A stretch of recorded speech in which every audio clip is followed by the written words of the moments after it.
Yes. Yay! Well, being raised by actors, many of you will understand when I say that I think, you know, my mother's focus, because I told them I wanted to be an actor when I was 9 and did my first movie at 11. So that's, you know, terrifying terrain for a mom, I think. And she just wanted me to be a person of the world and make sure that I saw all the things available to me and wasn't choosing a career based on my parents, but also wasn't entering it at such a young age that it would define me as a female in some way that wasn't healthy or was. So she, I think, really pushed the world on me in glorious ways, as any actor should have, because that's our job, is being a reflection of all people. And so that, I think, has really stayed with me in terms of wanting to play, tell different stories and play very diverse characters, but then adding to that my dad, Bruce Dern, who had been deeply pigeonholed as sort of the bad guy in the Western, particularly because he was the man who killed John Wayne. And he was like, trust me, you know, I never got another part except the bad guy for years. Don't play a part where you keep playing the same part. You know, always keep them guessing, be a character, choose the path of an actor playing characters. Don't try to fall into, you know, a longing to be the ingenue or something at a young age. So I think those are the things that probably stayed with me the most to build, hopefully, like a filmmaker, a body of work, as opposed to being known for a thing, whatever that thing is. Well, you had some amazing directors, including David Lynch, my God, all along. Yeah.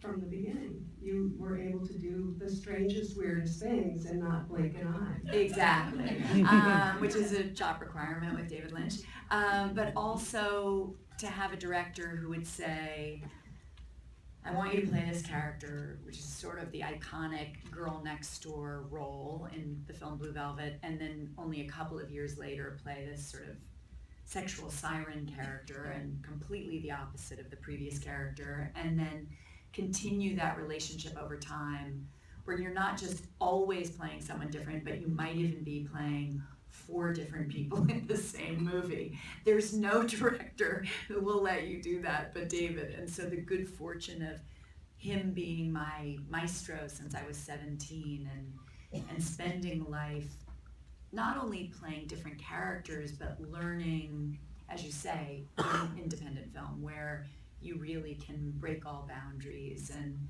he can tell the story he wants to tell. You can play with what is horror and what is comedy, what is outrageous and what has never been seen before in ways that I think, you know, David is truly the master of in all of cinema.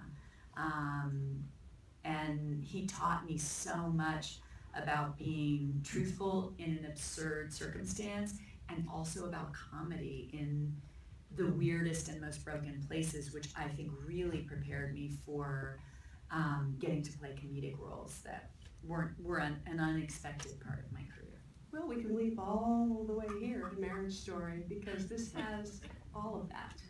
And yet it's a small part. It's not that big, and yet you completely nail it. And so let's go back. So Adam Driver and you and Scarlett Johansson all met with the director Noah Baumbach, the writer, and early. Haunting and funny, potentially. And of course, but you didn't even know what your part was going to be. No, had no idea. And then I think it was only, I think it was even months later, maybe 6 months later, that he said, I want you to be the divorce lawyer who is really the antagonist of the piece and kind of comes in and changes the course of these people's relationship and their lives ultimately, which unfortunately divorce lawyers do. Well, it's a fascinating movie. I'm sure. Talk to me. Or they come up and say, I wish you'd been my lawyer. That's like the most common comment. But I think what is delicious about his writing is that everyone has a full story. Yeah.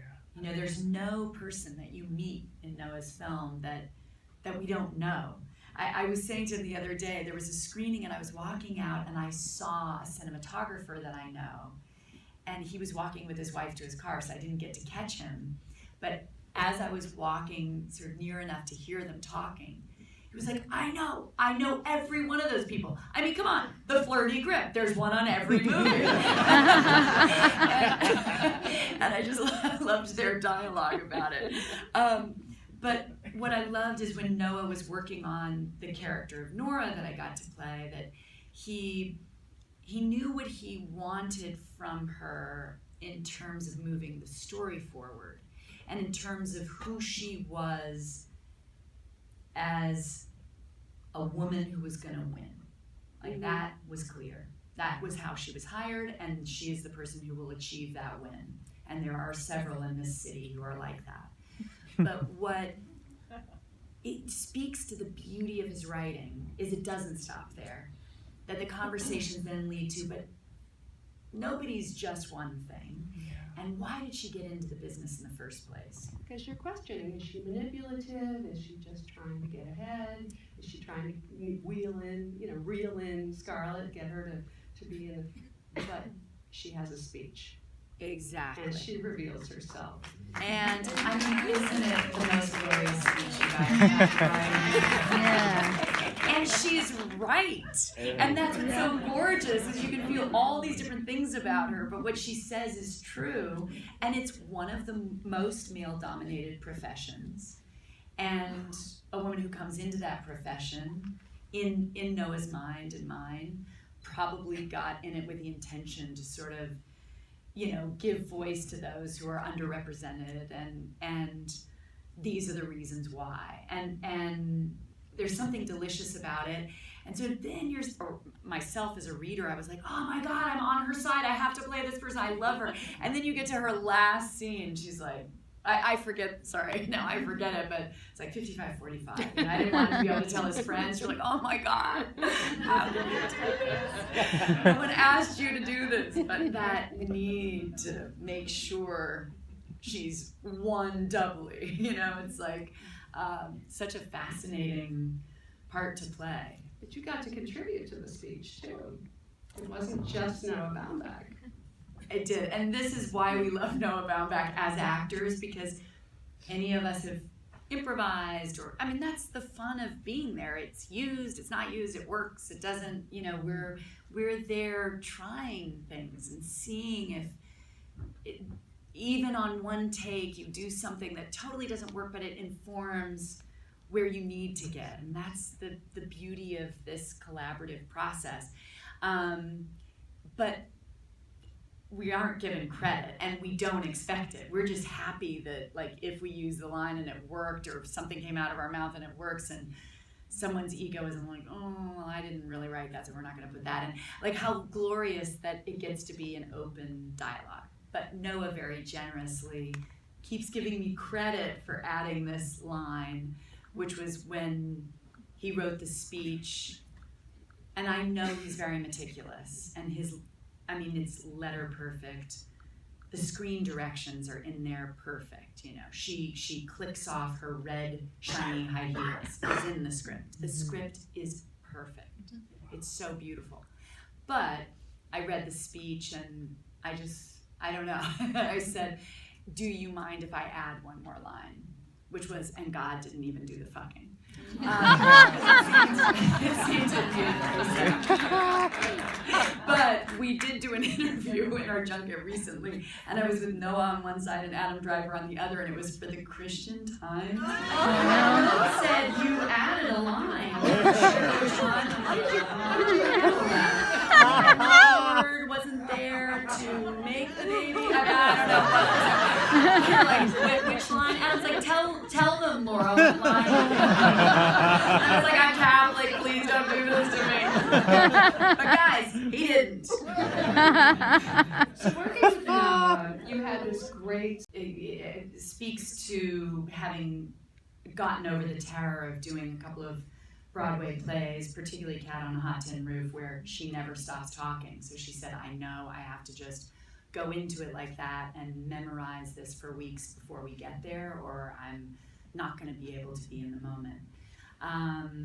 And we met and had already done a couple scenes together, so when we would come into makeup and hair, I started asking her to go ahead and let me run lines with her, so she was used to telling me her story, which was great and felt lovely to share that and learn it together. And I think helped me to really stay in supporting and listening in my role, my job in the scene.